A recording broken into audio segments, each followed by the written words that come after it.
Jamaah, oh jamaah, Alhamdulillah. Alhamdulillahirrabbilalamin, masih di Islam itu indah. Dan buat jamaah yang baru bergabung, hari ini kita sedang membahas tema demi kuota, jangan kau halalkan segalanya. Janganlah pokoknya. Baik, langsung saja. Aku punya tayangan, ini demi anak ikut sekolah online, ayah curi laptop. Langsung saja jamaah kita lihat tayangannya, silakan. Hermansah, 44 tahun, warga kota Sepang, Labuhan Ratu, Bandar Lampung, harus rela meringkuk di sel tahanan Polsek Kedaton. Pria pengangguran ini harus berurusan dengan hukum lantaran mencuri 1 unit laptop milik seorang mahasiswa di kamar kos di wilayah Kampung Baru, Bandar Lampung. Kepada petugas, Hermansah mengaku terpaksa nekat mencuri laptop lantaran permintaan sang anak untuk kebutuhan sekolah online. Tak ingin mengecewakan sang anak, pria ini memutuskan untuk mencuri laptop.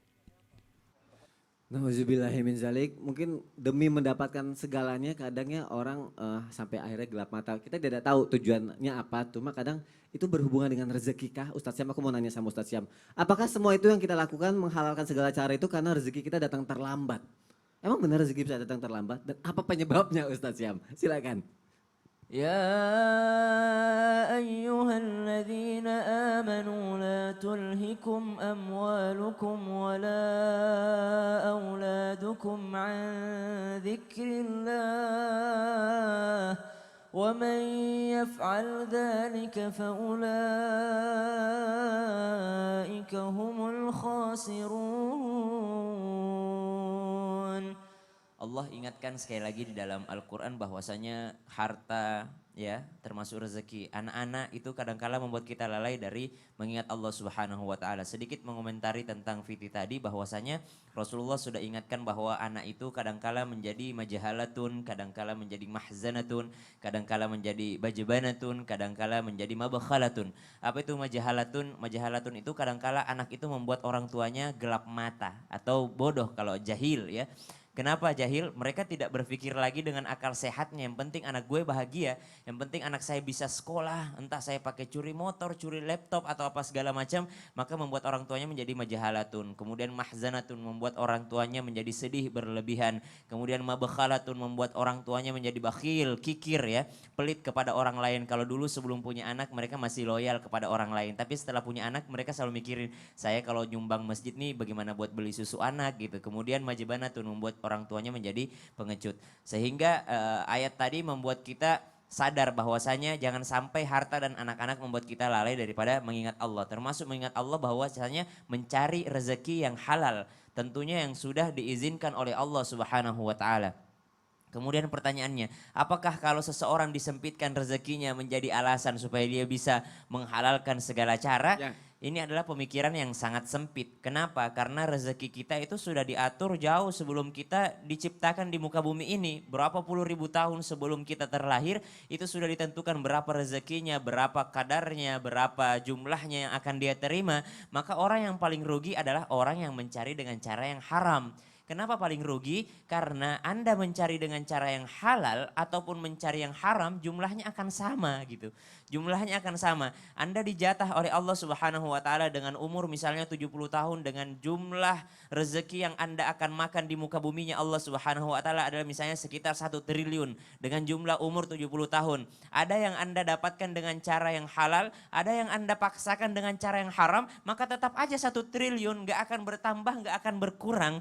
Karena rezeki itu seperti ajal. Rezeki seperti ajal bagaimana? Rezeki tidak akan pernah luput darimu sampai engkau menemui ajalmu gitu. Ajal juga kita bersembunyi di mana, ajal ini akan mendapatkan kita, akan menemukan kita. Sama dengan rezeki, Anda bersembunyi di mana, rezeki itu pula akan mendapatkan kita. Jadi bukan sebagai alasan ketika dalam keadaan terdesak kemudian seseorang menghalalkan segala cara. Walaupun mungkin ada beberapa kaidah dalam usul fikih darurat, tapi nggak sampai darurat yang mencuri untuk yang namanya kuota, untuk yang namanya belajar, tidak. Mencuri di sini ketika dia tidak makan maka dia akan mati, maka itu masih ada pembahasannya lagi di dalam agama kita. Saking agama kita tidak mau memberatkan yang namanya umatnya. Tapi yang namanya kezaliman antar manusia kepada manusia yang lainnya itu jelas-jelas dilarang oleh agama Islam. Apalagi menyangkut namanya rezeki. Kenapa kita mau menikung rezeki orang lain padahal Allah sudah tetapkan rezeki kita kita, Allah sudah tetapkan rezeki orang lain tersebut, Allah sudah tetapkan rezeki anak-anak kita. Terlalu naif ketika kita mengatakan tidak cukup untuk anak-anak. Padahal Allah yang mencukupkan untuk mereka. Ada teguran dalam Al-Quran termasuk dalam surah Al-Isra. وَلَا تَقْتُلُوا أَوْلَادَكُمْ خَشْيَةَ إِمْلَاقٍ. Jangan kau bunuh anak kalian karena khawatir kemiskinan gitu. Ini seakan-akan teguran, nahnu narzukukum wa iyyahum. Kami yang kasih rezeki kalian, kami juga yang merawat mereka, bukan kalian orang tuanya gitu. Tapi yang bikin rezeki terlambat datang tuh apa sih Ustaz Syam? Salah satunya maksiat. Maksiat. Salah satunya maksiat sehingga ketahan rezeki tersebut. Ada orang yang sudah dikasih haknya tapi ternyata terhambat. Kenapa terhambat? Karena adanya maksiat dalam diri. Jadi ini buat introspeksi diri. Kami tidak menuduh seseorang yang kurang rezekinya bahwa dia ahli maksiat, tidak. Ya. Tapi buat introspeksi diri bahwa mungkin ada dosa yang pernah saya lakukan gitu, belum saya tobat. Sholat ditunda-tunda juga Betul. kadang gitu ya Ustaz ya. Masya Allah, jazakallah khair Ustaz Syam. Sama-sama Mas Sony. Baik jamaah, langsung saja aku punya tayangan lagi ini mengenai pinjam HP tetangga demi belajar online. Langsung saja kita lihat tayangannya jamaah. Silakan. Beginilah kegiatan rutin Nani Yuningsih setiap pagi ketika kedua cucunya hendak belajar jarak jauh.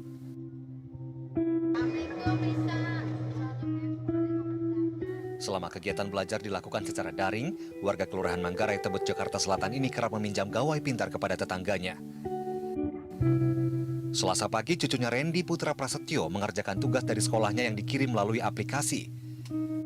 Setiap hari belajar, murid kelas 3 salah satu SD negeri di Kecamatan Tebet ini harus melapor kehadirannya pukul 6:30 pagi melalui video yang dikirim kepada wali kelasnya. Sementara pukul 8 pagi hingga 11 siang, ia mengikuti kegiatan belajar mengajar. Bahkan untuk materi pelajaran tertentu, belajar dilakukan secara virtual. Nah, untuk video ini nih Ustazah Syifa ini ada berhubungan Sony. dengan apa yang tadi aku tanya sama Ustazah Syifa nih, yang curhatan temen aku juga. Mau minjem takut dinyinyirin, terus nggak enak apa segala macam, takut diomongin gitu kan. Nah, ini nih untuk motivasi buat orang yang akhirnya mau membantu sesamanya. Ustazah, aku mau Iya. nanya, ada nggak sih pahala besar atau rezeki yang akan kita dapat kalau kita ngebantu orang lain? Sehingga orang itu akhirnya tidak menghalalkan segala cara untuk mendapatkan sesuatu yang dia mau gitu Ustazah. Silakan Ustazah Syifa. Ya Mas, makasih Mas Sony, para guru saya. Masya Allah pertanyaannya ini sangat luar biasa, apalagi di masa pandemi seperti sekarang ini ya. Ada satu ungkapan, ad-dalu alal khairi kafa'ilihi. Siapa orang yang menunjukkan kepada kebaikan, maka dia seperti orang yang melakukan kebaikan itu. Jadi bahkan dalam hadis riwayat Bukhari, Rasulullah SAW bersabda, unsur akhaka zaliman au mazluman. Tolonglah saudaramu, bantulah saudaramu, baik dia sedang dalam keadaan ingin berbuat zolim ataupun keadaan sedang dizolimi. Qalu, para sahabat berkata, ya Rasulullah, wahada nansuru mazluman. Kami bisa membantu orang yang sedang dizolimi, itu sangat mudah. Wa kaifa nansuru zaliman, tapi bagaimana cara kami menolong kepada orang-orang yang mau berbuat zolim? Kok orang mau berbuat zolim malah kita tolong gitu ya. Qala Rasulullah sallallahu alaihi wasallam, maka Rasulullah menjawab, ta'khudhu fawqa yadaih, halangi dia untuk tidak berbuat kezoliman itu. Jadi Masya Allah, jadi kalau ada tetangga kita, mohon maaf di masa pandemi seperti ini, dia karena tidak punya rizki sampai mencuri, coba kita dekati, kita kelebihan rizki, kita berikan apa yang kurang di rumah. Ada gula enggak, ada beras enggak, ada buat makan enggak sehari-hari, kuota internet ada atau enggak. Kalau tidak ada ya kita kelebihan rizki, kasih rizki sedikit manfaat buat orang tersebut gitu ya. Man nafasa an mu'minin kurbatan min kurabid dunia, kata Rasulullah. Siapa orang yang menolong seorang mukmin dari kesusahan dunia, maka nafasallahu anhu kurbatan min qurabi yaumil qiyamah. Jadi Allah angkat juga kesusahan nanti di hari kiamat. Ini kalau mengingat akan hadis dan hal ini, Masya Allah guru-guru saya sekalian, saya ingat sekali dengan kisah salah seorang pemuda yang sangat solih, ini di zaman Sultan Murad. Ya, Sultan Murad ini adalah ayah dari Sultan Muhammad Al-Fatih yang waktu itu bisa menaklukkan Konstantinopel. Kalau sekarang itu Turki ya, Turki Utsmani waktu itu. Ya, jadi ada seorang laki-laki, Masya Allah, suatu hari Sultan Murad ini tingkahnya hampir sama dengan Umar bin Abdul Aziz. Senang keluar malam padahal dia seorang pemimpin, raja ketika itu. Keluar malam bersama 2 orang penasehatnya tapi dengan pakaian orang biasa. Supaya apa? Supaya dia bisa melihat apa-apa yang terjadi di di masyarakatnya. Karena kalau jadi raja kan nggak bisa ngelihat kejadian-kejadian Iya. seperti itu. Nyamar jadinya ya. Betul sekali. Dia menyamar berjalan, di tengah perjalanan dia bertemu dengan seorang laki-laki yang sedang banyak membawa khomer. Pas kali di depannya laki-laki itu terpeleset, wafat lagi bawa khomer. Oh. Kata Sultan Murad berkata kepada para penasehatnya dan orang-orang di sekitar, ayo kita angkat jenazah laki-laki ini, kita sholatkan, kita mandikan, kita kuburkan. Tapi tidak ada satupun masyarakat yang mau mensolatkannya. Kemudian Sultan Murad merasa tercengang. Kenapa? Apa yang terjadi? Wahai para penasihatku, silahkan bawa jenazah ini ke rumahnya, kita antarkan. Kemudian para masyarakat mengatakan, wahai pemuda tua, laki-laki itu adalah orang yang gemar minum khomer dan orang yang gemar datang ke tempat prostitusi. Ngapain kita sholatin katanya. Akhirnya sampai ke rumahnya, diketuk pintunya, datang istrinya menangis mengetahui suaminya sudah meninggal.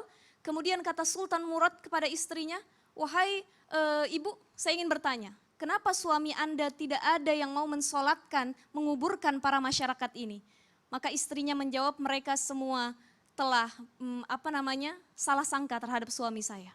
Suami saya itu memang gemar membeli khomer dan datang ke prostitusi. Tapi membeli khomernya dengan tujuan agar tidak ada pemuda yang bisa minum khomer karena khomernya sudah dia borong duluan. Masya Allah. Tapi khomer itu dibuang ke kamar mandi untuk membersihkan kamar mandi. Dia datang ke tempat prostitusi untuk membayar para perempuan-perempuan prostitusi itu. Dia bilang, ada berapa perempuan malam ini? Ada 10 orang. Dia bayar semuanya, jangan kalian menjual diri kalian lagi, pulang. Agar laki-laki yang ada di daerah ini tidak mendatangi tempat-tempat prostitusi. Masya Allah. Masya Allah. Jadi ini salah satu cara menghindari Ya. seorang dari berbuat zolim adalah kita tolong dia. Dan cara semampu berbuat kita. baik setiap orang beda-beda ya Ustaz ya. Betul. Masya Allah, jazakillah khair Ustazah. Sama-sama Mas. Mungkin saat ini jamaah yang bisa kita lakukan adalah ya kita nggak usah egois lah di saat seperti ini. Kita tolong menolong lah dari kita, keluarga kita, tetangga sampai teman-teman. Insya Allah kalau banyak yang nolong, banyak juga yang tertolong. Bisa nolong sedikit nggak apa-apa. Bisa banyak, alhamdulillah. Masya Allah. Langsung aja jamaah. Ustadz Maulana. Yap. Ustadz Maulana pernah naik gunung? Pernah. Pernah? Waktu di Malaysia. Waktu di Malaysia. Nah ini ada tayangan Ustadz mengenai orang naik gunung tapi buat belajar online Ustadz. Langsung aja kita lihat tayangannya ya jamaah.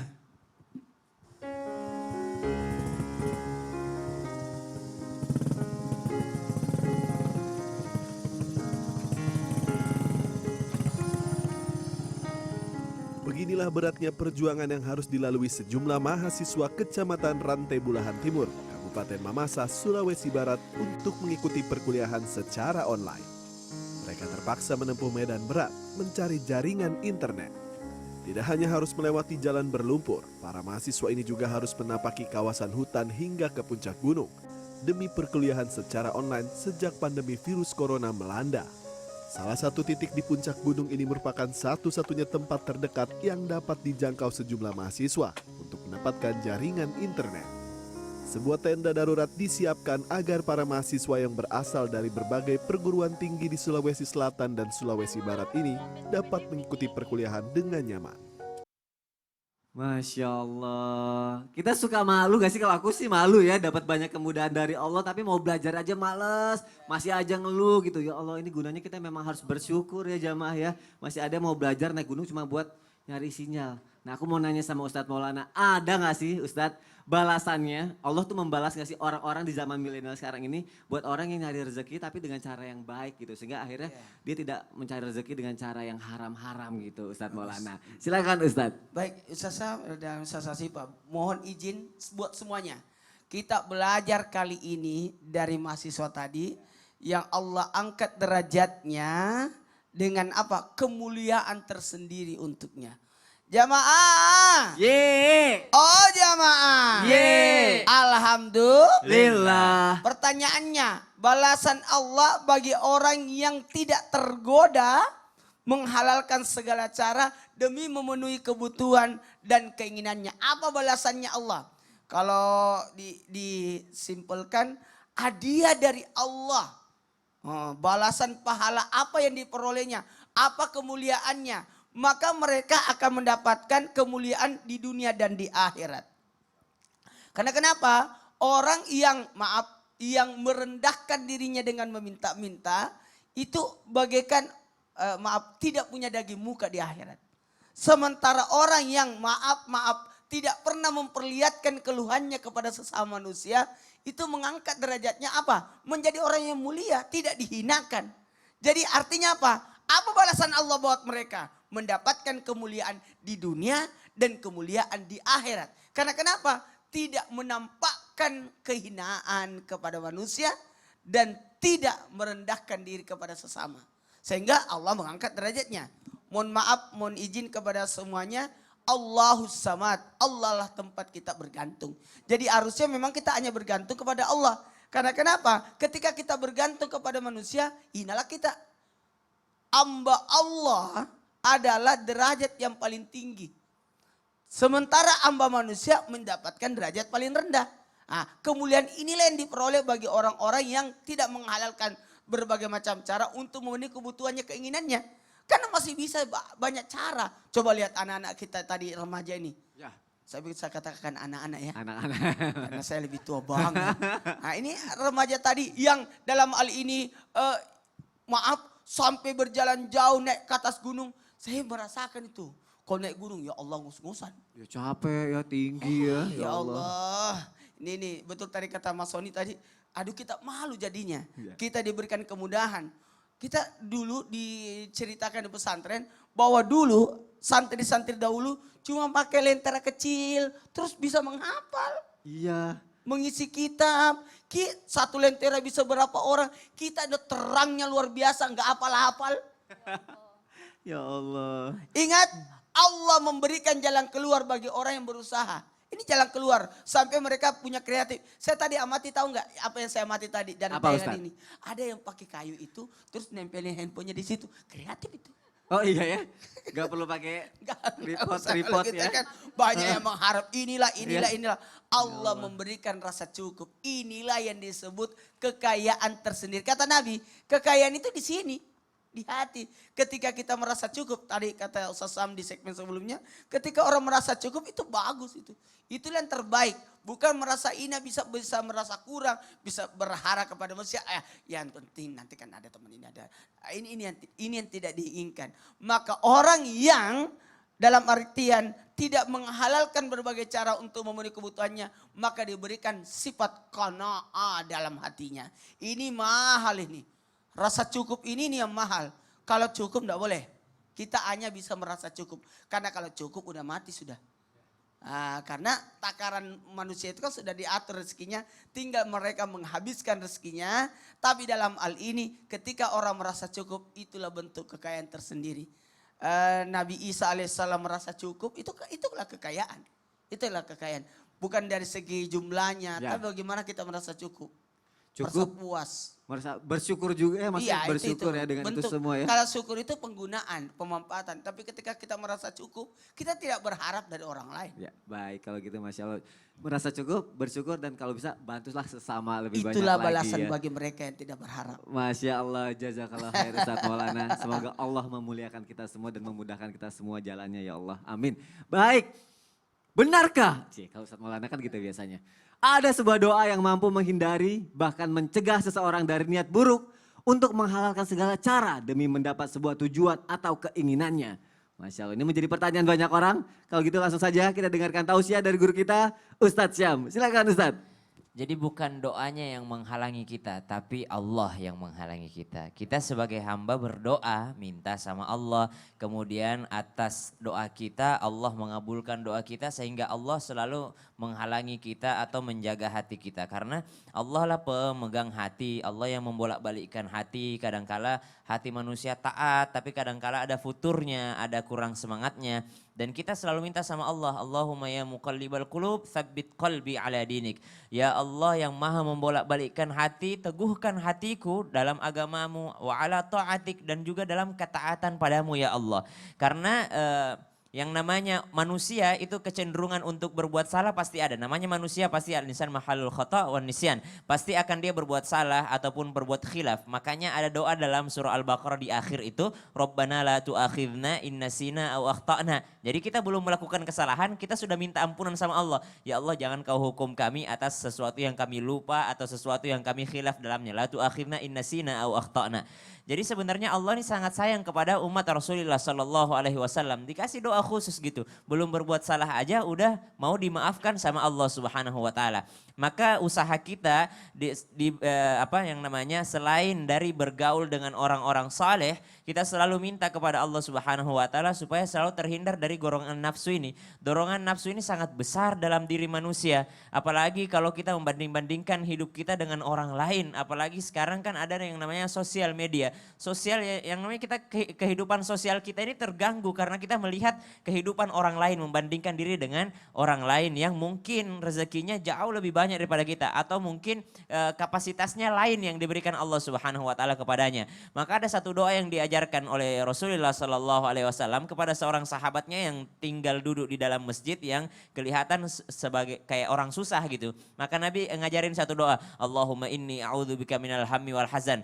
Baca doa ini, ya Allah aku berlindung kepadamu daripada segala macam kesedihan. Wa a'udzubika minal ajzi wal kasal, daripada kelemahan dan juga kemalasan. Wa a'udzubika minal jubni wal bukhl, ya Allah aku berlindung kepadamu daripada sifat kikir. Wa a'udzubika min ghalabatid daini wa qahrir rijal, ya Allah aku berlindung kepadamu daripada kesewenang-wenangan orang lain yang punya piutang gitu. Artinya Nabi mengajarkan doa supaya dia nggak males gitu. Jadi bukan karena doanya juga, tapi isi dari doa ini membuat orang ini menjadi tidak malas. Kemudian ada lagi doa yang diajarkan Rasulullah SAW, Allahumma inni a'udzubika min ilmin la yanfa'. Ya Allah aku berlindung kepadamu daripada ilmu yang tidak bermanfaat. Karena kadangkala ilmu kita dipakai untuk menzalimi orang lain. Misalnya ilmu informatika, ilmu komputer dipakai buat ngehack orang lain misalnya. Kemudian ilmu matematikanya dipakai buat nipu orang lain misalnya. Ilmu ekonominya tapi dipakai buat nipu orang lain. Maka ini yang naudzubillah min dzalik. Ilmu hipnotis misalnya dia pakai hipnotis untuk jahat kepada orang lain. Kemudian wamin nafsil la tashba. Ini yang paling penting. Wamin nafsil la tashba. Dan daripada hawa nafsu yang tidak pernah merasa cukup atau merasa puas. Ustadz, Gitu. kalau baca doa itu baiknya pas kapan sih Ustadz? Kapan aja, berdoa Kapan itu aja? kapan aja sebenarnya. Tapi komunikasi yang paling dekat dengan Allah adalah ketika dalam sholat. Dalam sholat. Ya, jadi kalau doanya bahasa Arab boleh diucapkan, dilafalkan. Tapi kalau doanya bahasa Indonesia dalam hati saja gitu. Masya Allah. Nah kalau misalnya mau dicampur bahasa Indonesia bahasa Arab paling bagus setelah sholat aja gitu. Setelah sholat aja. Biar nggak membatalkan Tapi sholat. selain doa juga tetap harus ikhtiarnya tetap berusaha Benar, lebih keras lagi ya. iya. Masya Allah. Jazakallah khairan Sama-sama, Ustadz Mas Syam. Sony. Baik jamaah yang dimuliakan Allah, setelah ini akan ada segmen ensiklopedia Islam yang akan dibawakan oleh Ustadz Syam. Dan juga nanti kita akan berdoa bersama untuk kebaikan kita semua, Masya Allah. Jadi jamaah yang dimuliakan Allah, jangan kemana-mana, tetap di Islam itu indah. Jamaah, oh jamaah, Alhamdulillah.